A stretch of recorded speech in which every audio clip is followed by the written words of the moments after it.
പിന്നെ പെട്ടെന്ന് പ്രാവശ്യം ഡയറക്ടറിനെ വിളിച്ച് പറയാം. അതൊക്കെ നമുക്ക് കുറേ കാര്യങ്ങൾ പറയേണ്ടതാണ്. കാരണം എന്നോട് അതുവരെ പറഞ്ഞിരുന്ന അവരുടെ നാട്ടിലുള്ള ഏതോ ഒരു പിന്നെ വയസ്സായ സ്ത്രീയുണ്ട്, അവർ അപ്പച്ചിട്ടാ ജീവിക്കുന്നൊക്കെ പറഞ്ഞു.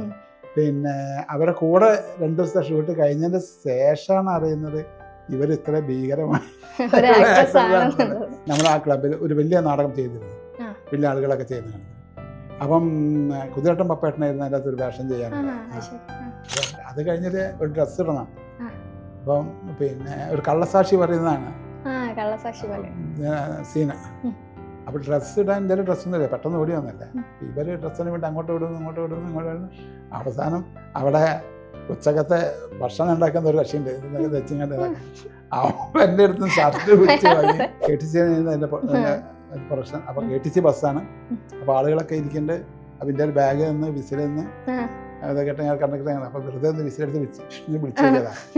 അപ്പോൾ വണ്ടി സ്റ്റാർട്ട് ചെയ്തത് ക്യാബിൽ വരെ എല്ലാവരും കൂടി വീഴാൻ വേണ്ടി പോയാൽ എന്താണ് നിങ്ങൾ കാണിക്കുന്നതെന്നൊക്കെ പറഞ്ഞു. ലങ്സ്മാൻ സ്റ്റുഡിയോയിൽ വെച്ച് കണ്ട് പെട്ടെന്ന് മറ്റേ നരേന്ദ്രപ്രസാദിനെ കണ്ടപ്പോൾ അപ്പോൾ അങ്ങേര് പറഞ്ഞു ഞാൻ ഇന്നലെയും കൂടി ആ പടം കണ്ടിട്ടുള്ളൂ, നന്നായി ഉണ്ടായിരുന്നിട്ടാന്നൊക്കെ പറയുന്നത് കാര്യങ്ങളൊക്കെ പറഞ്ഞു. അപ്പോൾ ഇവരൊക്കെ നമ്മളിങ്ങനെ ഓർക്കുന്നുണ്ട്. അത് നമ്മൾ അഭിനയിച്ചതിൻ്റെ സാബല്യമായും തോന്നുന്നു. എൻ്റെ ഭാഗ്യത്തിന് അതിനകത്ത് നടനായിട്ട് എനിക്കും നടിയായിട്ട് നമ്മുടെ പിന്നെ റാണി മുഖർജിക്കാണ് കിട്ടിയിരിക്കുന്നത്.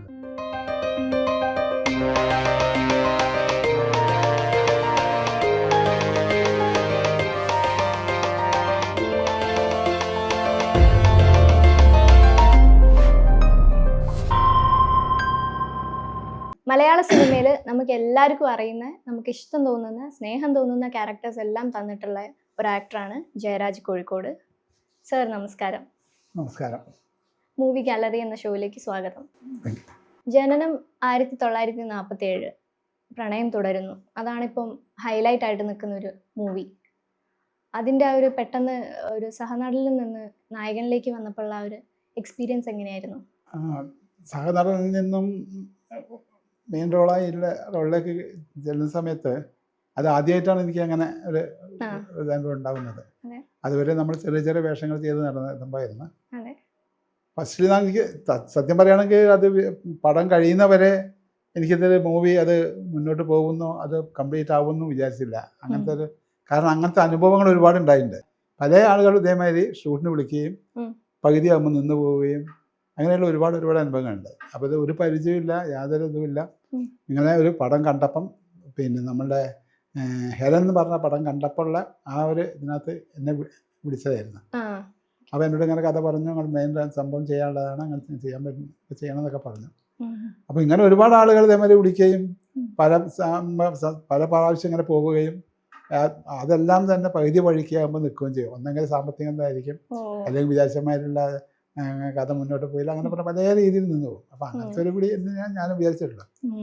അപ്പം അവിടെ പോകുന്നു. അത് കണ്ടപ്പോഴും ഏതാണ്ട് അങ്ങനെ തന്നെ തോന്നിയത്, കുറേ കുട്ടികൾ മാത്രം, പിന്നെ 1-2 വണ്ടികളും ഇതായിട്ടുള്ള ചെറിയ. അപ്പം ഞാൻ വിചാരിച്ചു മാക്സിമം ഒരു 3 ദിവസം കഴിഞ്ഞ് അവിടെ സംഭവം നിന്ന് പോകും വിചാരിച്ചാൽ. പക്ഷെ 3 ദിവസം കഴിഞ്ഞ് അവർ എന്ത് ചെയ്യുന്നത്, ഷൂട്ടിന് കണക്കായുള്ള പൈസ അവർ കറക്റ്റായിട്ട് എടുത്ത് വെക്കുകയും അത് കംപ്ലീറ്റ് ആക്കുകയും ചെയ്യുന്നുണ്ട്. അപ്പോഴാണ് നമുക്ക് മനസ്സിലാകുന്നത് കുറച്ച് സീരിയസ് ആയുള്ള സംഭവമാണ്, ഇവർ സീരിയസ് ആയിട്ട് തന്നെ ചെയ്യുന്നതെന്നുള്ളത്. പിന്നെയാണ് നമുക്ക് അതിൻ്റെ ഒരു അപ്പോൾ ആ സമയത്ത് തന്നെ എനിക്ക് നായിക നമ്മുടെ കൂടെ വരുന്ന പിന്നെ അഭിനയിക്കുന്ന അവർ എന്നോട് അതുവരെ പറഞ്ഞിരുന്ന അവരുടെ നാട്ടിലുള്ള ഏതോ ഒരു പിന്നെ വയസ്സായ സ്ത്രീയുണ്ട്, അവർ അപ്പച്ചിട്ടാ ജീവിക്കുന്നൊക്കെ പറഞ്ഞിരുന്നു. പക്ഷെ ഷൂട്ട് കഴിഞ്ഞിട്ട് ആദ്യത്തെ ദിവസം ഇത് കഴിഞ്ഞു. പിന്നെ അവരെ കൂടെ 2 ദിവസത്തെ ഷൂട്ട് കഴിഞ്ഞതിൻ്റെ ശേഷമാണ് അറിയുന്നത് ഇവർ ഇത്ര ഭീകരമായി സത്യം പറയുകയാണെങ്കിൽ. അപ്പോഴാണ് നമ്മളെ കയ്യും കാലും കുഴഞ്ഞു വരും സത്യം പറഞ്ഞത്. ഇത്രയും വലിയ ആളെ കൊടുത്തിട്ട് നമ്മൾ അഭിനയിക്കുന്നുണ്ട്. പിന്നെ ബാക്കിയെല്ലാവരും നമ്മളെക്കാട്ട് ഏജ് കുറഞ്ഞവരും പിന്നെ എല്ലാവരും പുതുമക്കാരും അതിനെ കൊണ്ട് അങ്ങനെ സുഖമായിട്ടും നീങ്ങി മുന്നോട്ട് പോയി. ഈ നാടകങ്ങളൊക്കെ സജീവമാണ്. എങ്ങനെയാണ് ഇപ്പോൾ ഡ്രാമയിലേക്ക് സ്റ്റാർട്ട് ചെയ്യുന്നത്? അങ്ങനെ ഒരു ആക്ടിങ് സ്കിൽ ഉണ്ട് എന്നുള്ളത് മനസ്സിലാക്കിയത് എങ്ങനെയാണ്? അത് എനിക്ക് വളരെ ചെറുപ്പം മുതൽ അത് ഞങ്ങൾ കോഴിക്കോട് ഞങ്ങൾക്ക് പിന്നെ തിരുവാതിര എന്ന് പറയുന്നൊരു സംഭവമുണ്ട്. തിരുവാതിര എന്ന് പറഞ്ഞാൽ സ്ത്രീകളൊക്കെ ഉറക്കൊഴിയുന്ന ഒരു പരിപാടിയാണ്. അപ്പോൾ ആ രാത്രികളിൽ പിന്നെ നമ്മുടെ കോഴിക്കോടായ പ്രദേശത്തിലുള്ള പല ആളുകളും സ്ത്രീകളെ ഉറക്കൊഴിയാതിന് വേണ്ടിയിട്ട് പല വേഷങ്ങൾ കെട്ടിങ്ങാണ്ട് ഇങ്ങനെ വീടുകളിൽ വീട് തോറും ഇപ്പം അത് ഇങ്ങനെ ഇല്ല. ആ കാലഘട്ടങ്ങൾ ഒരുപാടുണ്ടായി. അന്ന് നരിക്കളി, ഇതേമാതിരി പിന്നെ പൊറാട്ട് നാടകങ്ങൾ എന്ന് പറയാം, പൊറാട്ട് നാടകങ്ങൾ അപ്പോഴുള്ള ഒരു ഇൻസ്റ്റന്റ് സംഭവങ്ങളാണ് വരിക. ആ സമയത്ത് എന്താണ് നടക്കുന്നതിനെ കുറിച്ച് ചെറിയൊരു പിന്നെ സ്കിറ്റുമായി സാധനങ്ങൾ വന്ന് കളിച്ചു പോയി. അപ്പം നമ്മളൊക്കെ വളരെ ചെറുപ്പത്തിൽ അതേമാതിരി തന്നെ മുഖത്ത് കരി വെച്ചിട്ട് വീട്ടിൻ്റെ അടുത്തുള്ള വീട്ടിൽ പോയിട്ട് ഓരോ ചാടി കളിക്കുക, അങ്ങനെ അന്ന് മുതലേ ഇതിനകത്ത് ഉണ്ടായിരുന്നു. പിന്നെയാണ് സ്കൂൾ ഇതിനകത്ത് പിന്നെ ചെന്ന സമയത്ത് സ്കൂളിൽ ഒരു വേഷം കിട്ടുകയും ചെയ്യും ഡ്രാമയായിട്ട്. അതാദ്യം ഞാൻ തോന്നുന്നു കണ്ണൻ ചിരട്ട എന്ന് പറഞ്ഞൊരു നാടകമായിരുന്നത്. അതിൻ്റെ അകത്തൊരു പെണ്ണായിട്ടാണ് ആദ്യമായിട്ട്. എനിക്ക് തോന്നുന്നൊരു 4ാം ക്ലാസ്സിലോ 5ാം ക്ലാസ്സിലാണെന്ന് തോന്നുന്നുണ്ട്. പെണ്ണ സമയത്ത്. പിന്നെ അവിടുന്ന് കുറച്ച് കഴിഞ്ഞതിന് ശേഷം പിന്നെ നമുക്കൊരു നമ്മുടെ വീട്ടിൻ്റെ അടുത്തൊരു ലൈബ്രറി ഉണ്ടായിരുന്നു, സെൻഗുപ്ത ലൈബ്രറി എന്ന് പറഞ്ഞിട്ട്. ആ ലൈബ്രറിയിൽ ബാലവിഭാഗം എന്ന് പറഞ്ഞിട്ട് ചെറിയ കുട്ടികൾക്ക് വേണ്ടിയിട്ടുള്ള ചെറിയ ഒരു വിഭാഗം ഉണ്ടായിരുന്നു. അപ്പോൾ അവർ മാസാമാസം എല്ലാ വർഷവും അവർ ആനുവൽ കൊണ്ടാണ്. അപ്പോൾ അതിൻ്റെ അകത്ത് വലിയൊരു നാടകം ആ ലൈബ്രറിയിൽ ബന്ധപ്പെട്ട കാരണവന്മാരായ കുറേ ആളുകൾ വലിയ നാടകം എടുത്ത് ചെയ്യും. ചെറിയ നാടകങ്ങൾ, അരമണിക്കൂറിലെ ചെറിയ നാടകങ്ങൾ ഞങ്ങളെ കൊണ്ട് ചെയ്യിപ്പിക്കുകയായിരുന്നു. ആ കാലത്ത് പിന്നെ എനിക്ക് കുസ്തി പഠിക്കേണ്ട എന്തൊക്കെ പറഞ്ഞിട്ടുള്ള ചെറിയ കോമഡി സാധനങ്ങളായിരുന്നു. അങ്ങനെ അതിനകത്ത് ചെയ്തു തുടങ്ങി. അങ്ങനെയാണ് ഞാൻ കോഴിക്കോട് ടൗൺ ഹാളിൽ ആദ്യമായിട്ട് സ്റ്റേജ് കയറുന്നതും.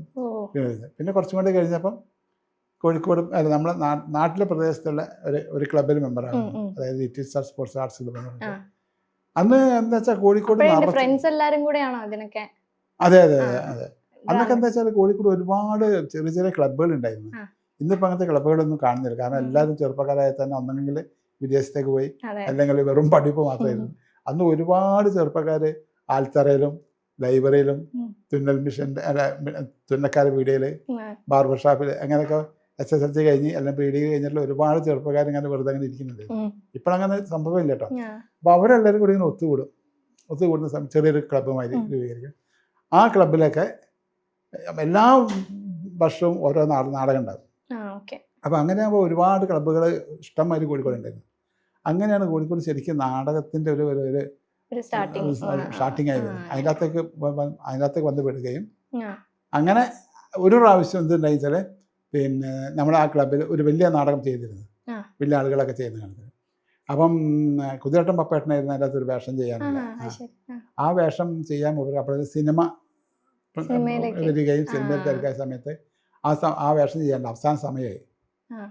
അപ്പോൾ അതിനകത്ത് എന്നെ പിടിച്ചിട്ട് അങ്ങനെ എനിക്ക് ഫസ്റ്റ് തന്നെ ഒരു വലിയൊരു സ്റ്റേജിൽ നാട്ടിൽ വെച്ചിട്ട് നമ്മുടെ അച്ഛനെയും അമ്മേൻ്റെയും ബന്ധുക്കാരെയൊക്കെ നടുവിൽ വെച്ചിട്ട് ഒരു നാടകം ചെയ്യാനുള്ള അവസരം കിട്ടുന്നത്. അതെനിക്ക് ഭയങ്കര ഒരു നല്ലൊരു എക്സ്പീരിയൻസ് ആയിരുന്നു. സംഗീത നാടക അക്കാദമിയിൽ നിലമ്പൂർ ബാലൻ എന്നൊരു അവാർഡ് ലഭിച്ചിട്ടുണ്ട്. നിലമ്പൂർ ബാലൻ്റെ അവാർഡ് വേറെ തന്നെയാണ്. അക്കാദമി സംഭവങ്ങൾ വേറെ. അത് പിന്നെ സംഗീത അക്കാദമിൻ്റെ ഉണ്ട്, പിന്നെ കേന്ദ്ര കലാസമിതിയുടെ, ഇവരൊക്കെ വർഷാവർഷങ്ങൾ സംഭവങ്ങൾ നാടകങ്ങൾ ചെയ്യാറുണ്ട്. ആ നാടകങ്ങളിൽ ഒന്നെങ്കിൽ ആക്ടറായിട്ട് അല്ലെങ്കിൽ ആ നാടകത്തിൻ്റെ മ്യൂസിക്കിൻ്റെ ഭാഗങ്ങളിലായിട്ടൊക്കെ അങ്ങനെയൊക്കെ നിലമ്പൂർ ബാലൻ മ്യൂസിക്കിൻ്റെ സാധനങ്ങൾ ഒരുപാട് ചെയ്തിട്ടുണ്ടായിരുന്നു. എനിക്ക് കുറച്ച് മ്യൂസിക്കായിട്ട് കുറച്ച് ബന്ധമുണ്ടായിരുന്നു. ഞാൻ അത്യാവശ്യം പിന്നെ ഈ റിതം സെക്ഷനൊക്കെ കോങ്കോ ഇതൊക്കെ പറഞ്ഞൊരു സാധനങ്ങൾ, ജാസ് ഡ്രമ്മൊക്കെ പ്ലേ ചെയ്തിട്ടുണ്ട്.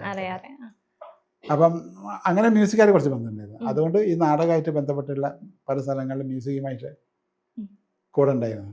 നാടകത്തിൻ്റെ എല്ലാ വശങ്ങളും, അഭിനയത്തിൻ്റെ വശങ്ങളും മ്യൂസിക്കിൻ്റെ വശങ്ങളും ഒക്കെ അതിനകത്ത് കൈകാര്യം ചെയ്യാൻ പറ്റുന്നുള്ളതാണ്. അപ്പോൾ ഈ നാടകങ്ങളിൽ സിനിമയിലേക്ക് എത്തിയത് എങ്ങനെയായിരുന്നു?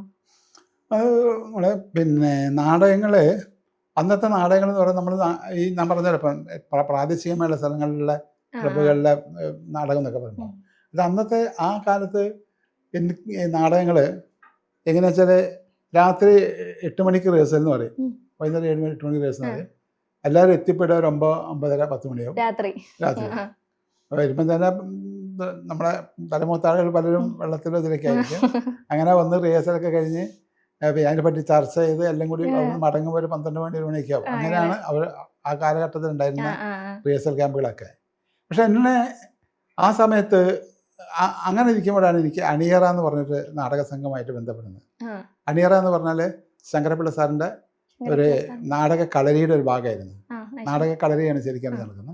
അപ്പോൾ അവിടുത്തെ രീതി നേരെ ഓപ്പോസിറ്റ് ആയിരുന്നു. അതായത് 4 മണിക്ക് നാടകം റിഹേഴ്സൽ തുടങ്ങുന്ന പറഞ്ഞാൽ കറക്റ്റ് 4 മണിക്കോടെ 4 മണിക്ക്. നിങ്ങൾ അതിന് മുമ്പേ നിങ്ങൾ എപ്പോൾ എത്തി എന്നിരുന്നത്. പക്ഷെ ഇത് കഴിഞ്ഞിട്ടാണ് വരുന്നത് വെച്ചാൽ ആൾ പുറത്തിരിക്കുക എന്നല്ലാതെ ഇതിനകത്ത് ഇതാക്കുക. ഭയങ്കര സ്ട്രിക്റ്റ് ആയിരുന്നു. അത് ശരിക്കും എൻ്റെ ജീവിതത്തിൽ ഒരുപാട് മാറ്റങ്ങൾ എഴുതി. നാടകം റിഹേഴ്സൽ 8:30 മണിയാകുമ്പോൾ കഴിയുക, എല്ലാവരും വീട്ടിൽ പോവുക. പിന്നെ അത്ര സ്ട്രിക്റ്റായിട്ട് മുന്നോട്ട് പോയി. അങ്ങനെ നടക്കുന്ന നാടക ക്യാമ്പിൽ വന്ന് പെട്ടു എന്നുള്ളതാണ് എനിക്കുള്ള ഏറ്റവും വലിയൊരു അപ്പോൾ അന്ന് അണിയറ എന്ന് പറഞ്ഞ സംഭവം നടത്തിക്കൊണ്ടിരുന്ന KR മോഹൻദാസ് എന്ന് പറഞ്ഞിട്ട് കോഴിക്കോട്ടുകാരന ഒരു KR മോഹൻദാസ്. അദ്ദേഹം നാടകത്തിൻ്റെ അഗ്രഹണീയനായിരുന്നു. പിന്നെ തിയേറ്ററിലേക്ക് വന്നു കഴിഞ്ഞാൽ പിന്നെ സിഗരറ്റ് വലിക്കാൻ പാടില്ല, വീഡിയോ വലിക്കാൻ പാടില്ല, മറ്റുള്ളതിനെ കുറിച്ച് സംസാരിക്കാൻ പാടില്ല. ഭയങ്കര സ്ട്രിക്റ്റ് ആയിരുന്നു. നാടകങ്ങളെ കുറിച്ച് മാത്രമേ സംസാരിക്കാൻ പാടുള്ളൂ. അതായത് ഇപ്പോൾ റിഹേഴ്സൽ നടക്കുമ്പോൾ തന്നെ അവിടെ റിഹേഴ്സൽ നടക്കുമ്പോൾ നമ്മളെല്ലാവരും മുമ്പിൽ ഇങ്ങനെ ഇരുന്നോളണം. നമ്മളെ സമയമായി കഴിഞ്ഞാൽ നമ്മളങ്ങോട്ട് കയറുക ചെയ്യുക, വീണ്ടും ഇവിടെ വന്നിരിക്കുക, അങ്ങനെ ഇതായിരുന്നു. അതുകൊണ്ട് നമുക്കതിനെക്കുറിച്ച് നല്ലൊരു ഇത് കിട്ടാൻ തുടങ്ങി. അത് എനിക്ക് ജീവിതത്തിൽ വളരെ മാറ്റം വന്ന് എൻ്റെ ജീവിതത്തിൽ തന്നെ പല സമയത്തിൻ്റെ കാര്യങ്ങളും പറയുന്നതിൻ്റെ കാര്യങ്ങളും എല്ലാം നമുക്ക് അങ്ങനെ ഇരിക്കുമ്പോഴാണ് എനിക്ക് പിന്നെ എൻ്റെ വീട് മഹാറാണിയുടെ അടുത്തായിരുന്നു. ഹോട്ടൽ മഹാറാണി അടുത്തത്. അന്നത്തെ കാലത്ത് സിനിമാക്കാർ മുഴുവനും മഹാറാണിയാണ് എത്തിപ്പെടുന്നത്. അവിടെയാണ് പിന്നെ അധികം ആർട്ടിസ്റ്റുകളും എല്ലാവരും. അപ്പോൾ അതിൻ്റെ പ്രൊഡക്ഷൻ എക്സിക്യൂട്ടീവ്സ്, പ്രൊഡക്ഷൻ മാനേജർമാരൊക്കെ അവിടെ ഉണ്ടാവുക. അപ്പോൾ ഞാനിങ്ങനെ അധിക ദിവസം അവിടെ കയറി ഇറങ്ങും. എല്ലാവരും ഒന്ന് കാണാനും പഠിക്കാനും എന്തെങ്കിലും അവസരം ഉണ്ടോ ചോദിച്ചാൽ ഒരു കാലഘട്ടമായിരുന്നു. അപ്പോൾ ഇതിന് പാരൻസ് എല്ലാവരും സപ്പോർട്ടായിരുന്നു വീട്ടിലൊക്കെ? പാരൻസ് പറഞ്ഞാൽ ഞാൻ എൻ്റെ അച്ഛനമ്മയുടെ ലാസ്റ്റ് മോനാണ്. അപ്പോൾ അങ്ങനെ ഒരു ഉത്തരവാദിത്വമൊന്നുമില്ല എനിക്ക്. അടിയിൽ അനിയൻ പെങ്ങളെ കെട്ടിച്ചു കൊടുക്കാനുണ്ട്, അങ്ങനെ ചെയ്യേണ്ട കാര്യങ്ങളൊന്നുമില്ല. നമുക്ക് കിട്ടുന്ന കാശ് നമ്മൾ അങ്ങനെ കഴിക്കാൻ മാത്രമേ ഉള്ളൂ. അപ്പോൾ അതിനെക്കൂടെ അത്ര വലിയ ഉത്തരവാദിത്വം ഇല്ലാത്തതിനെ കൊണ്ട് അന്ന് എനിക്ക് ജോലിയുണ്ട്. ആ സമയങ്ങളിലൊക്കെ ഞാൻ വളരെ ചെറുപ്പത്തിലേ ജോലിക്ക് വന്നത്. ആദ്യം കുറേ ഓട്ടോറിക്ഷ ഇതായി, പിന്നെ ഞാനൊരു വെൽഡറായിരുന്നു. അങ്ങനെ സ്റ്റീൽ കമ്പനിയിൽ വെൽഡിങ്ങിൻ്റെ പരിപാടിയായിരുന്നു. അപ്പോൾ അവിടെ ഷിഫ്റ്റാണ്. അതാണ് വേറൊരു മെച്ചം കിട്ടിയത്. രാവിലെ 7 മുതൽ ഉച്ചയ്ക്ക് 3 മുതൽ രാത്രി 11 മുതൽ രാവിലെ 7 മണി വരെ. അപ്പോൾ എങ്ങനെയായാലും ഇപ്പോൾ 3 മണിയുടെ ഷിഫ്റ്റ് കഴിഞ്ഞ് കഴിഞ്ഞാൽ പിന്നെ എന്തായാലും ഓടി കളിച്ച് നമുക്ക് റിഹേഴ്സൽ എത്താൻ പറ്റും. 11 മണിയുടെ റിഹേഴ്സലിനാണെങ്കിൽ രാവിലെ പോയിട്ട് അറ്റൻഡ് ചെയ്തുകൊണ്ട് അങ്ങനെയൊക്കെ അഡ്ജസ്റ്റ് പോയിരുന്നു. കമ്പനിയിൽ 90% ലീവാണ്. നമ്മളെ ലോസപ്പേരാണ് ശരിക്കും ശമ്പളം. എൻ്റെ ശമ്പളം എന്താണെന്ന് കറക്റ്റ് എനിക്ക് അറിയില്ല എന്നുള്ള കാരണം എന്താ പറയുക, കറക്റ്റ് ശമ്പളം ഞാൻ വാങ്ങിയില്ല. എങ്ങനെയാലും ലോസപ്പേ ആയിരിക്കും. ലോസപ്പേയുടെ അതിനകത്ത് അപ്പോൾ അതോടുകൂടി ഈ ലോസപ്പേ വാങ്ങുന്ന സമയത്ത് എന്താ വെച്ചാൽ നമുക്ക് മറ്റുള്ള ആനുകൂല്യങ്ങളുടെ കണക്കൊന്നും കിട്ടില്ല. കാരണം എത്ര ദിവസം വർക്ക് ചെയ്താലാണ് ഇന്ന ആനുകൂല്യം ഉണ്ടാവുന്ന കാര്യങ്ങളൊക്കെ. അങ്ങനെ മഹാറാണിയിൽ കയറി ഇറങ്ങുന്ന സമയം അവിടെ അന്വേഷിക്കുകയും ചെയ്തിട്ടുണ്ട്. അങ്ങനെ ഒരിക്കലും ഒരു പിന്നെ പ്രൊഫഷണൽ എക്സിക്യൂട്ടീവ് പറഞ്ഞ് പിന്നെ നാളെ ഒരു വർക്കുണ്ട്, അതായത് അഭിഭാഷകന്റെ ഡയറി ഗ്രൂപ്പ്. അതാണ് ഫസ്റ്റ് മൂവി. കേമധു ഡയറക്ടർ ആയിരുന്നു. പിന്നെ നമ്മുടെ SN സ്വാമി സ്ക്രിപ്റ്റ്. അപ്പം അതിൻ്റെ ഭയങ്കര രസത്തിൻ്റെ കാര്യം. കാരണം എന്താ വെച്ചാൽ എന്നെ പെട്ടെന്ന് പറയാണ്, പെട്ടെന്ന് ഇവിടെ വെസ്റ്റയിലെത്തണം അവിടെ. അപ്പം ഞാൻ പ്രതീക്ഷിക്കുന്നില്ല. നമ്മളങ്ങനെ പോകുന്നു, അന്വേഷിച്ച് വരാം. വേറെ എന്താ സാധനം വാങ്ങാൻ പോയ പോക്കാണെന്ന് തോന്നുന്നുണ്ട് പോയത്. ആ പോക്ക് നേരെ അങ്ങോട്ട് പോയി. അവിടെ പോയി നാടകത്തിന് ആക്ടിങ് തന്നെയാണല്ലോ, അതിനോട് താല്പര്യങ്ങൾ ഉണ്ടാവുമല്ലോ. പിന്നെ അത് നമ്മൾ ഡെയിലി സിനിമകൾ ഇങ്ങനെ കണ്ടുകൊണ്ടിരിക്കില്ല. അപ്പം അതിലെന്തായാലും അതിൻ്റെ ഒരു അതെ. അപ്പോൾ അവിടെ പോയപ്പോൾ പറഞ്ഞ പിന്നെ എന്നെ കൊണ്ടുവന്ന് മമ്മൂട്ടിന് മുമ്പിനെ കൊണ്ട് കാണിച്ച്, ഇയാളാണ് ആ റോൾ ചെയ്യാൻ പോകുന്നത്. മതി എന്ന് പറഞ്ഞു. അപ്പം അത് കഴിഞ്ഞിട്ട് ഒരു ഡ്രസ്സ് ഇടണം. അപ്പം പിന്നെ ഒരു കള്ളസാക്ഷി പറയുന്നതാണ് സീന. അപ്പോൾ ഡ്രസ്സ് ഇടാൻ എൻ്റെ ഡ്രസ്സൊന്നുമില്ല, പെട്ടെന്ന് ഓടി വന്നല്ലേ. ഇവർ ഡ്രസ്സിന് വേണ്ടി അങ്ങോട്ട് വിടുന്നു. അവസാനം അവിടെ ഉച്ചക്കത്തെ ഭക്ഷണം ഉണ്ടാക്കുന്ന ഒരു കക്ഷിയുണ്ട്, ഇതൊക്കെ തെച്ചിങ്ങാണ്ട് ഇതാക്കണം. അവൻ്റെ അടുത്ത് ഷർട്ട്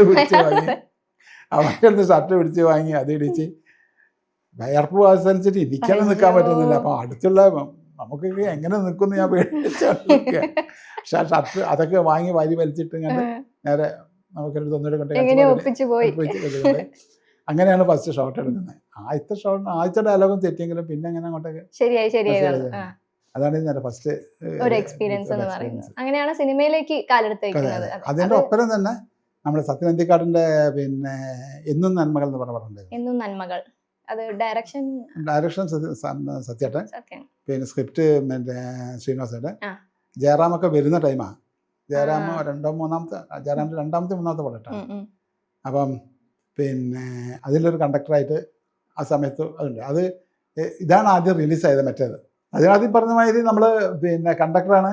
അപ്പം ഒരു ബസ് കെ ടി സി അതിൻ്റെ പ്രൊഡക്ഷൻ. അപ്പം KTC ബസ്സാണ്. അപ്പോൾ ആളുകളൊക്കെ ഇരിക്കുന്നുണ്ട്. അപ്പം എൻ്റെ ഒരു ബാഗ് നിന്ന് വിസിൽ നിന്ന് അതൊക്കെ കേട്ട് ഞാൻ കണ്ടക്ടറാണ്. അപ്പോൾ വെറുതെ ഒന്ന് വിസിലെടുത്ത് വിളിച്ചു നോക്കിയതാ. അപ്പോൾ വണ്ടി സ്റ്റാർട്ട് ചെയ്തത്. ക്യാബിൽ വരെ എല്ലാവരും കൂടി വീഴാൻ വേണ്ടി പോയാ. എന്താണ് നിങ്ങൾ കാണിക്കുന്നതെന്നൊക്കെ പറഞ്ഞു. അല്ല വിസിൽ അടിക്കുന്നുണ്ടോ നോക്കിയതാണ്. ഫസ്റ്റ് സിനിമയിൽ തന്നെ മമ്മൂക്കയായിട്ട് ഉള്ള ഒരു ഇന്ററാക്ഷൻ എക്സ്പീരിയൻസ് ഒക്കെ എങ്ങനെയായിരുന്നു? അത് ഞാൻ പറഞ്ഞത് പിന്നെ നമ്മൾ ആദ്യം തന്നെ കൂട്ടിക്കൊണ്ടുവന്നത് ഡയലോഗ് പറയുന്നതിന് മുമ്പ് തന്നെ കൂട്ടിക്കൊണ്ടുവന്നത് മമ്മൂക്കൻ്റെ മുമ്പിലാണ്. അപ്പോൾ നമുക്ക് പ്രതീക്ഷിക്കാതെ എത്തിപ്പെടുന്നത് മമ്മൂക്കയുടെ മുന്നിലാണ്. അത് പിന്നെ കഴിഞ്ഞ ഡ്രസ്സൊക്കെ ഇടിച്ച് രണ്ടാമത് ഒന്നുകൂടി മമ്മൂക്കൻ്റെ എടുത്തുകൊണ്ട് അപ്പോൾ ഓക്കെ ഇയാൾ മതി എന്ന് പറയുന്നു. അങ്ങനെ പിന്നെ ഷൂട്ടിങ് തുടങ്ങുന്നു. ആദ്യം അവരവരെ കുറേ സീൻസുകളൊക്കെ എടുത്ത് വരുന്നത് കുറച്ച് കഴിഞ്ഞതിന് ശേഷമാണ് നമ്മളെ കൂട്ടിനകത്ത് കയറി. എനിക്ക് അതിനകത്ത് ഒരു കള്ളസാക്ഷി പറയുന്നതാണ് ആ വേഷം. അപ്പം ഞാനിവിടെ കൂട്ടിൽ നിർത്തിയിട്ട് ഇങ്ങനെ ചോദ്യങ്ങൾ ചോദിക്കുന്നു. അതിനുള്ള ഉത്തരങ്ങളെ ഞാൻ പറയുന്നത്. ആദ്യത്തെ ഡയലോഗ് ഒന്ന് തെറ്റി, രണ്ടാമത്തെ ഡയലോഗ് ഒന്നും അടക്കി. അപ്പം ഞാൻ പറഞ്ഞു നമുക്കത് അടുത്തതിന് റെഡിയാണ് ഷോ. എന്നോട് പറഞ്ഞിട്ട് കാര്യമില്ല, അത് പ്രൊഡ്യൂസർ പറയണ്ടേ. പക്ഷെ പിറ്റേത് അതങ്ങോട്ട് റെഡിയായി. പിന്നെ എനിക്ക് വേറൊരു കാര്യം വെച്ചാൽ ഈ മമ്മൂക്ക അവിടുന്ന് കുറേ കൊല്ലങ്ങൾ കഴിഞ്ഞിട്ട് അടുത്തൊരു പടം കഴിഞ്ഞിരുന്നു. അപ്പോൾ ആ സമയത്ത് എന്നെ കണ്ടപ്പം അങ്ങനെ തിരിച്ച് ജയരാജ് എത്ര കാലമല്ലോ കണ്ടിട്ടെന്നൊക്കെ പറഞ്ഞിട്ട്. അപ്പോൾ അവിടേക്കാണ് നമ്മൾ വരെ ഇത്രയും നമ്മൾ ഓർക്കുന്നു എന്നുള്ളതാണ്. അതേമാതിരി തന്നെ നമ്മുടെ നരേന്ദ്രപ്രസാദാണ് അതിൻ്റെ അകത്ത്. നമുക്ക് നരേന്ദ്രപ്രസാദിന് വേണ്ടിയിട്ടാണ് ഞാൻ കള്ളസാക്ഷി പറയുന്നത്. അതും ഇതേമാതിരി തന്നെ ഒരിക്കൽ നമ്മളെ എറണാകുളമുള്ള ലെൻസ്മാൻ സ്റ്റുഡിയോയിൽ വെച്ച് കണ്ട് പെട്ടെന്ന് മറ്റേ നരേന്ദ്രപ്രസാദിനെ കണ്ടപ്പോൾ അപ്പോൾ അങ്ങേര് പറഞ്ഞു ഞാൻ ഇന്നലെയും കൂടി ആ പടം കണ്ടിട്ടുള്ളൂ, നന്നായി ഉണ്ടായിരുന്നിട്ടാന്നൊക്കെ പറഞ്ഞിട്ട് കാര്യങ്ങളൊക്കെ പറഞ്ഞത്. അപ്പോൾ ഇവരൊക്കെ നമ്മളിങ്ങനെ ഓർക്കുന്നുണ്ട്. നമുക്കത് നമ്മൾ അഭിനയിച്ചതിൻ്റെ സാബല്യമായും തോന്നുന്നു. പ്രണയം തുടരുന്നു എന്നുള്ള മൂവിക്ക് തന്നെ ഒരു ബെസ്റ്റ് ആക്ടർ അവാർഡ് കിട്ടിയിട്ടുണ്ടായിരുന്നു. അതിന്റെ ഒരു പെട്ടെന്ന് പ്രതീക്ഷിച്ചിട്ടുണ്ടായിരുന്നോ അവാർഡ് കിട്ടും എന്നുള്ളത്? അത് ഞാൻ പറയല്ലോ, തീരെ പ്രതീക്ഷയില്ലായിരുന്നു. കാരണം നമ്മൾ പോകുന്ന തന്നെ ഫിലിം തന്നെ മുഴുവൻ ആകുമെന്നുള്ള സംശയിച്ചുകൊണ്ടാണ് നമ്മൾ പോകുന്നത്.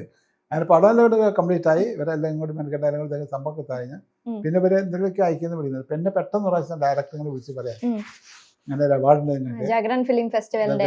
അപ്പൊ അത് ഞാൻ അന്വേഷിച്ച് നോക്കുമ്പോൾ അത് ഗംഭീര സംഭവമായിരുന്നു. കാരണം എന്താ വെച്ചാൽ അത് എത്ര 28 രാജ്യങ്ങളിലിട്ടം പിന്നെ സ്ക്രിപ്റ്റുകൾ എടുത്തിട്ട് അതിനകത്ത് എല്ലാം ഉണ്ട്.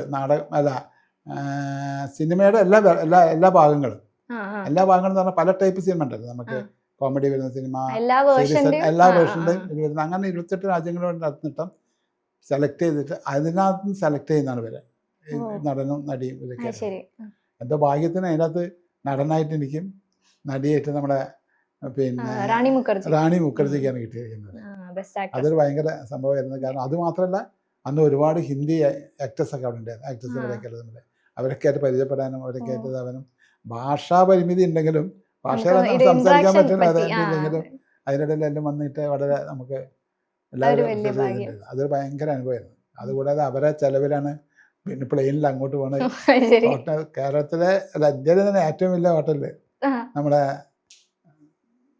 ഇതിന് തൊട്ടും കൊണ്ടുള്ള വലിയൊരു ഹോട്ടൽ. ആ ഹോട്ടലിൽ തന്നെ താമസ സൗകര്യങ്ങളും എല്ലാം ഒരു ഡിന്നറും അതൊക്കെ ജീവിതത്തിൽ ഭയങ്കര അനുഭവമായിരുന്ന കാര്യങ്ങൾ. ഈ ഒരു സിനിമ കാണണം, ഈ ഒരു അവാർഡ് കാരണം ഇങ്ങനെ കുറേ അനുഭവങ്ങൾ ഉണ്ടാവുക എന്നൊക്കെ പറയുന്നത്, അതൊക്കെ ഇപ്പോൾ ഷെയർ ചെയ്യാൻ പറ്റുന്നതും വലിയൊരു ഭാഗ്യം. ഈ നാടകവും സിനിമയും തമ്മിലുള്ള ഒരു ആക്ടിങ് ഡിഫറൻസ് എന്താണെന്നുള്ളത് അതൊക്കെ നമ്മൾ കുറേ കാര്യങ്ങൾ പറയേണ്ടതാണ്. കാരണം നാടകത്തിലെ ആക്ടിങ്ങും ഇതായിട്ട് വളരെ വളരെ വ്യത്യാസങ്ങൾ തന്നെയാണ്. അതൊരു ക്ലാസ്സുമായിട്ടൊക്കെ എങ്ങനെ പോകുന്നു. അത് പെട്ടെന്ന് അങ്ങനെ മാറുമ്പോൾ ബുദ്ധിമുട്ടുണ്ടായിരുന്നു ആക്ടിങ്ങിൽ? ബുദ്ധിമുട്ട് ഉണ്ടാവാനുണ്ട്. പക്ഷെ അന്നത്തെ ഞാൻ പറയാം, പണ്ട് എനിക്ക് ഞാൻ പറയാം ആദ്യത്തെ സിനിമ ചെയ്യുന്ന സമയത്ത് പിന്നെ അന്ന് ക്യാമറ ഇതല്ല, മറ്റേ ഫിലിമാണ്. അപ്പോൾ ഫിലിം ഓടുന്ന സമയത്ത് ശബ്ദം ഉണ്ടാവും. ആക്ഷൻ എന്ന് പറയുന്നതോട് കൂടിയിട്ട് ഈ ശബ്ദം കേൾക്കുമ്പോൾ നമുക്ക് നടി തുടങ്ങും. പട്ടച്ചോനെ ഇത് ഫിലിമാണല്ലോ, ആ ടെൻഷനാണ് പറയുന്നത്. ഇത് ഫിലിമാണല്ലോ ഓടിക്കൊണ്ടിരിക്കുന്ന ഒരു ബോധം ഉണ്ടാകും നമുക്ക്. അവർക്ക് അപ്പം അത് സ്റ്റോപ്പ് അടുത്ത് റീടേക്ക് എന്ന് പറയുന്ന സമയത്ത് അപ്പം നമുക്ക് ഇത്രയും പടം പിന്നെ ഇത് പോകില്ല ആ ടെൻഷനാണ്. പക്ഷെ ഇപ്പോഴത്തെ അതിനകത്ത് അങ്ങനെയില്ല. കാരണം വെച്ചാൽ ഇപ്പോൾ ഒന്നാം ശബ്ദം കേൾക്കില്ല, പിന്നെ എടുത്ത് തന്നെ ഇവർക്ക് 10 പ്രാവശ്യം എടുക്കാം, പ്രശ്നമില്ല. പിന്നെ അതുമല്ല വേറൊരു പ്രോബ്ലം എന്താ വെച്ചാൽ ഇവിടുന്ന് ഇപ്പം നമ്മൾ ഡയലോഗ് ഉണ്ടാക്കി പറഞ്ഞതോ അല്ലെങ്കിൽ സ്പോട്ടിൽ പറഞ്ഞ കാര്യമെങ്കിൽ ഇവിടുന്ന് ഒരു ആംഗിൾ എടുത്ത്, അത് കഴിഞ്ഞ് പിന്നെ ഇവിടുന്ന് ഒരു ആംഗിൾ എടുത്ത്, പിന്നെ അത് കഴിഞ്ഞ് ഇവിടുന്ന് ഇതേ ഡയലോഗ് പറഞ്ഞ മാതിരി തന്നെ പറയുക. അന്നത്തെ അപ്പം എവിടെയായിരുന്നു കൈ ഉണ്ടായിരുന്നത്, എവിടെയായിരുന്നു കാലുണ്ടായിരുന്നത്, ഈ കണ്ടിന്യൂറ്റി മുഴുവൻ മനസ്സിലാക്കി കൊണ്ടുപോകാന്ന് പറയുന്ന ഒരു ചെറിയ പ്രശ്നമുണ്ട്. എല്ലാ പ്രാവശ്യവും ഒരേപോലെ വരണം, ഒരേമാതിരി വരണം. ഇവിടുന്ന് കാരണം ഇവിടുന്ന് കട്ട് ചെയ്തിട്ട് അവർക്ക് അപ്പുറത്ത് ചെയ്യണം, അതേമാതിരി തന്നെ വരുന്ന കാര്യങ്ങളൊക്കെ. അങ്ങനത്തെ കുറച്ച് പ്രശ്നങ്ങളുണ്ട് പുതിയ ക്യാമറയും പഴയ. ഒരു കണക്കിന് പിന്നെ ഒരു കണക്കിനല്ല ഇപ്പോഴത്തേത് ഈസിയാണ്, പക്ഷെ അത്ര തന്നെ പ്രശ്നങ്ങളുണ്ട്. മറ്റേത് എന്താ വെച്ചാൽ നമുക്ക് ഒരുപാട് റിഹേഴ്സൽ ചെയ്യുന്നുണ്ട് അവർ. കാരണം ഫിലിമിന് വില കൂടിയ സാധനം അതിനെ കൊണ്ട് ഒരുപാട് റിഹേഴ്സൽ എടുത്തിട്ട് പിന്നെ അവസാനം ടേക്ക് എടുക്കുള്ളൂ. അപ്പം നമുക്ക് ഏതാണ്ട് ഒരു ഐഡിയ കിട്ടും, ഒരു പരിധിയിലെത്തും. നമ്മളും കൂടെ അഭിനയിക്കുന്ന ആളും തമ്മിൽ ഒരു കമ്പനി ആയിട്ടുണ്ടാവും, ഇതൊക്കെ ഉണ്ടാവും. ഇതിപ്പോൾ അങ്ങനെ ഇതാവുണ്ടാവില്ല നമുക്ക്. ഇപ്പം ഇപ്പോഴത്തെ സിസ്റ്റം എനിക്ക് തോന്നുന്നു കുറേ ഷോർട്സ് എടുത്തിട്ട് അതിനകത്ത് സെലക്ട് ചെയ്യാം. ഇവിടുന്ന് കുറേ ഷോർട്സ് എടുത്തിട്ട് ആ സെലക്ട് ചെയ്യുന്നതിനെ കൊണ്ട് നമുക്ക് എന്താ ചെയ്ത് അതിൽ ഏതാ എടുക്കുക ഒന്നും അറിയാൻ പറ്റുന്നുണ്ടാവില്ല. പിന്നെ ഫിലിം വന്നു കഴിയുമ്പോഴേ നമുക്ക് അറിയുള്ളൂ. പിന്നെ അതിന് കൊടുക്കുന്ന എഫക്ട്സ് ഒക്കെ പുതിയ പുതിയ എഫക്ട്സും കാര്യങ്ങളൊക്കെയാണല്ലോ അപ്പം. അപ്പം അതൊക്കെ പിന്നെ പടം കാണുമ്പോഴേ നമുക്ക് മനസ്സിലാവുള്ളൂ. ആദ്യമൊക്കെ എന്താ വെച്ചാൽ നമുക്കൊരു ഐഡിയ കിട്ടും, ചെറിയൊരു ഐഡിയ കിട്ടും. പടക്കെ ചെറിയ ഐഡിയ, ഇപ്പോൾ ഇവിടുന്ന് അടുത്ത അവിടെ ഉണ്ടാവും, അപ്പം അതിൻ്റെ ഒരു ബാക്കി അങ്ങനെ പറഞ്ഞാൽ മതി എനിക്ക്. ഇപ്പം നമുക്ക് അങ്ങനത്തെ ഒരു ഐഡിയയും കിട്ടില്ല. പടം കാണുമ്പോൾ മാത്രമേ അറിയുള്ളൂ പിന്നെ DOP എന്താ വിചാരിക്കുന്നത്, ഡയറക്ടർ എന്താ വിചാരിക്കുന്നത്, ഇവർ തമ്മിലുള്ള ഇങ്ങനെ ഇത് കണ്ട് നമ്മളെങ്ങനെ അത് ഉപയോഗിച്ചിരിക്കുന്നതെന്നൊക്കെയല്ല. ഈ സൗണ്ട് എഫക്ട്സ് ചെയ്യാൻ വേണ്ടിയിട്ട് സാറ് വർക്ക് ചെയ്തിട്ടുണ്ടായിരുന്നു എന്നുള്ളത് കേട്ടിട്ടുണ്ട്. അതിന്റെ ഒരു എങ്ങനെയായിരുന്നു സൗണ്ട് എഫക്ട്സ്? ഞാൻ പടങ്ങളൊന്നും ഇപ്പത്തെ ഒരുപാട് വ്യത്യാസങ്ങൾ, തീർച്ചയായും ഒരുപാട് വ്യത്യാസങ്ങളുണ്ട്. ആകെ നമ്മൾ ചെയ്യുന്ന സമയത്ത് ഞാൻ ആദ്യം ടേപ്പ് റെക്കോർഡറിലായിരുന്നു സൗണ്ട് മുഴുവൻ എടുത്തിരുന്നത്. ഇപ്പോൾ ഒരു വണ്ടി സ്റ്റാർട്ട് ചെയ്യുന്ന ഒന്നിനകത്ത് ഒരു അംബാസഡർ വണ്ടി സ്റ്റാർട്ട് ചെയ്യുന്ന സൗണ്ട് ഒരു കാസറ്റിൽ, പിന്നെ ഓടുന്നത് ഒരു കാസറ്റിൽ, വന്ന് നിൽക്കുന്ന ഒരു കാസറ്റിൽ, കാസറ്റിൽ പിടിച്ചു വെക്കും. എന്നിട്ട് സ്ക്രീൻ നോക്കിയിട്ട് നമ്മളത് കണക്കായിട്ട് ഓപ്പറേറ്റ് ചെയ്യണം. ഇതേ സമയത്ത് തന്നെ അതിൻ്റെ ലൈവ് കൊടുക്കുന്ന ആൾ ബാക്കിൽ നിന്ന് ഇതിൻ്റെ അകത്തുനിന്ന് ഇത് രണ്ടെണ്ണമാണ് നമ്മൾ ചെയ്യുന്നത്. ഒന്ന് പിന്നെ നമ്മൾ ലൈവ് ചെയ്യും, ഒന്ന് ഇതിൽ കൂടിയും പോകും. ഏത് നമ്മുടെ ടേപ്പ് റെക്കോർഡ് എന്നൊക്കെ പറയുന്നത് ഇതിൽ കൂടെ പോകും, ലൈനിൽ കൂടിയും പോകും. അപ്പം ഇത് എല്ലാം ഒരേ ടൈമിൽ വർക്ക് ചെയ്യണം. കാരണം അന്ന് ആകെ രണ്ട് ചാനലുണ്ട് ഇതിന് സൗണ്ട് കൊടുക്കുന്നത്. അത് ഒന്ന് ഡയലോഗിനും പോകും, ഒന്ന് ഇതിനും പോകും. അപ്പം എല്ലാവരും ഒപ്പരം ചെയ്താലേ ഉള്ളൂ. ഇപ്പം നമുക്ക് ഇഷ്ടംമാതിരി ട്രാക്കാണ്, ഇഷ്ടംമാതിരി ട്രാക്കാണ്. ഓരോരുത്തർ വന്ന് അവനാണ് ചെയ്ത് പോയാൽ മതി. പിന്നെ അതുപോലെ ഇപ്പം ഇഷ്ടംമാതിരി സാധനങ്ങൾ കിട്ടാനുണ്ട്. അന്നൊക്കെ നമ്മൾ പിന്നെ പോയി കളക്ട് ചെയ്ത് കൊണ്ടുവരണം മുഴുവൻ. ഇപ്പം തവള കരയുന്ന ശബ്ദങ്ങളൊക്കെ നിങ്ങൾ കേൾക്കുന്ന സിനിമ കാണുമ്പോൾ കേൾക്കുന്ന സൗണ്ട് മുഴുവൻ രണ്ടാമത് കൊടുക്കുക. ഇപ്പം പിന്നെ ലൈവ് ചെയ്യാൻ വേണ്ടിയിട്ട് ക്യാമറനകത്ത് തന്നെ അതേ സമയത്ത് തന്നെ, പക്ഷേ വളരെ കുറവാണ് ചെയ്യുന്നത്. കാരണം എന്താ വെച്ചാൽ ഇവിടുന്ന് നിങ്ങൾ ഈ ലൈവ് എടുക്കുന്ന സമയത്ത് അപ്പുറത്ത് ഒരു സ്ത്രീ തിരുമ്പുന്നുണ്ടെങ്കിൽ ആ തിരുമ്പുന്ന ശബ്ദം ഇതിനകത്ത് വരും. അപ്പം അതൊക്കെ സൈലൻ്റ് ആക്കിയിട്ട് ചെയ്യാൻ പറ്റും. അപ്പം നമ്മൾ നമ്മൾ ഈ സൗണ്ട് എഫക്ട്സ് എന്താ ചെയ്യുന്നത് വെച്ചാൽ ഈ സൗണ്ട് കൂടെ രണ്ടാമത് എടുത്തിട്ട് സ്റ്റുഡിയോ കൊണ്ട് പ്രൊഡ്യൂസ് ചെയ്ത് ചെയ്യണം. എല്ലാ സൗണ്ടുകളും അതാക്കിയിട്ട്. പണ്ട് വളരെ ബുദ്ധിമുട്ടായിരുന്നു അതൊക്കെ സാധനങ്ങൾ. പക്ഷെ ഇപ്പം എന്താ വെച്ചാൽ അതാത് പിന്നെ അതിൻ്റെ പ്രത്യേകത എന്താ വെച്ചാൽ അന്നത്തെ സൗണ്ട് എഫക്ട്സ് കേൾക്കുന്ന മാതിരിയല്ല ഇന്നത്തെ സൗണ്ട് എഫക്ട്സ് കേൾക്കുന്നത്. ഇന്ന് സൗണ്ട് വളരെ ഇതാണ്. കാരണം മാരുതി വണ്ടീൻ്റെ സൗണ്ടും പിന്നെ നമ്മുടെ അംബാസിഡർ വണ്ടീൻ്റെ സൗണ്ടും എന്താ ചെറിയ കുട്ടിയൊക്കെ വരെ അറിയാം. അപ്പം നമ്മൾ മാരുതി വണ്ടി പോകുമ്പോൾ അംബാസിഡറിൻ്റെ സൗണ്ട് കൊടുത്തൊക്കെയാണെങ്കിൽ അയ്യേ ഇത് എന്താണ് ഇങ്ങനെയായിരിക്കും. ബുള്ളറ്റ് വണ്ടീൻ്റെയും എല്ലാത്തിനും വ്യത്യാസമാണ്. പിന്നെ അതുപോലെ ഇപ്പം ലൈറ്റ് ആൻഡ് ഡ്രാഫ്റ്റൊക്കെ വന്ന് ഇപ്പം പ്ലാനിങ് ഒക്കെ വന്നിട്ട് വണ്ടി ഇതിലേ പോകുന്നത് ഈ സ്പീക്കറിൽ കൂടെ പോയി ഈ സ്പീക്കറിൽ അതൊക്കെ ചെയ്ത് വരുന്നതിനെ കൊണ്ട് ഇപ്പോഴത്തെ സംഭവം വളരെ വ്യത്യാസമുണ്ട്. പിന്നെ അതിന് കൊടുക്കുന്ന രീതിക്കും വ്യത്യാസമുണ്ട് ഒക്കെ ഉണ്ട്. അന്നൊക്കെ എന്താ വെച്ചാൽ ടേപ്പ് റെക്കോർഡൊന്നും വെച്ചാൽ ഞാൻ അധികം സിനിമക്ക് വളരെ കുറച്ച് ചെയ്തതുള്ളൂ, 1-2 സിനിമയ്ക്ക് ചെയ്തുള്ളൂ. അന്ന് കോഴിക്കോടുള്ള പിന്നെ നമ്മളെ ഷോർട്ട് ഫിലിം പിന്നെ അങ്ങനത്തെ ചെറിയ ചെറിയ ഫിലിംസ് ഒരുപാട് അന്ന് കോഴിക്കോട് നടന്നിരുന്നു. അതിനൊക്കെ എഫക്ട്സ് അത് തന്നെയായിരുന്നു. കോഴിക്കോട് വേറെ ആരും ഉണ്ടായിരുന്നു, ഞങ്ങൾ തന്നെയായിരുന്നു. അത് ശരി, എല്ലാത്തിനും സാർ തന്നെയാണ് അതെ, ചെയ്തിട്ടുണ്ടായിരുന്നത്.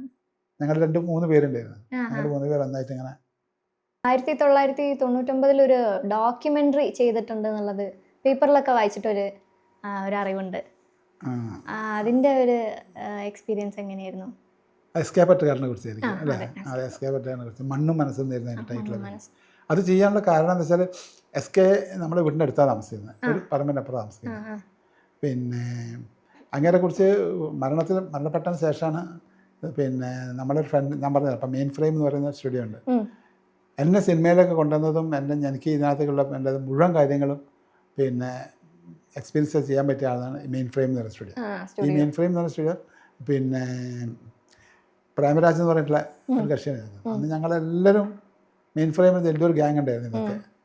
അപ്പം അവിടെ നിന്നാണ് അവൻ പ്രൊഡ്യൂസർ ആവാന്ന് പറഞ്ഞ രീതിയിൽ. അപ്പം വലിയ ചിലവൊന്നുമില്ലല്ലോ, വീട്ടിനടുത്ത് തന്നെ പോവുക, അങ്ങനെ കുറേ സാധനങ്ങൾ കളക്ട് ചെയ്യുക, ഇതിൽ എവിടെയെങ്കിലും വെച്ച് ഇങ്ങനെ ഷൂട്ട് ചെയ്യുക, ഇവൻ വരും, ക്യാമറ പാനായിട്ട് വരും, അങ്ങനെ എടുക്കുന്നതിന് പോയിരുന്നു. അങ്ങനെയാണ് ഡോക്യുമെൻ്ററി ചെയ്തത്. പക്ഷേ ഞാൻ എസ്കേനെ കുറിച്ച് പറയുന്ന സമയത്ത് നമുക്ക് എന്താ വെച്ചാൽ പിന്നെ നമ്മളെ വീട്ടിൻ്റെ അടുത്താന്ന് പറഞ്ഞത്, കുറച്ച് വീടിനപ്പുറമാണ്. നമ്മളെ വീട്ടിലെ ഏട്ടന്മാരൊക്കെ ആയിട്ടാണ് എസ്കേക്ക് കണക്ഷൻ ഉള്ളത്. പിന്നെ എൻ്റെ കല്യാണത്തിൻ്റെ അന്നാണ് എസ്കേക്ക് പിന്നെ ഭാരതത്തിലെ ഏറ്റവും വലിയ അവാർഡ് ഇത് കിട്ടുന്നത്. അപ്പം അന്ന് അങ്ങനെ ഡൽഹിയിലാണ്, ഇത് വാങ്ങാൻ വേണ്ടി പോയിരിക്കുക. പക്ഷെ എൻ്റെ കല്യാണത്തിന് അന്ന് കിട്ടാവുന്ന രീതിയിൽ കല്യാണത്തിന് ആശംസകൾ എഴുതിയിട്ട് ഡൽഹിയിൽ നിന്ന് ഇങ്ങേര് വിട്ടിരിക്കുന്നു. നമുക്ക് പ്രതീക്ഷിക്കാൻ പറ്റുന്ന സംഗതിയാണ്. വീട്ടിൻ്റെ അടുത്തുള്ള ഒരാൾ.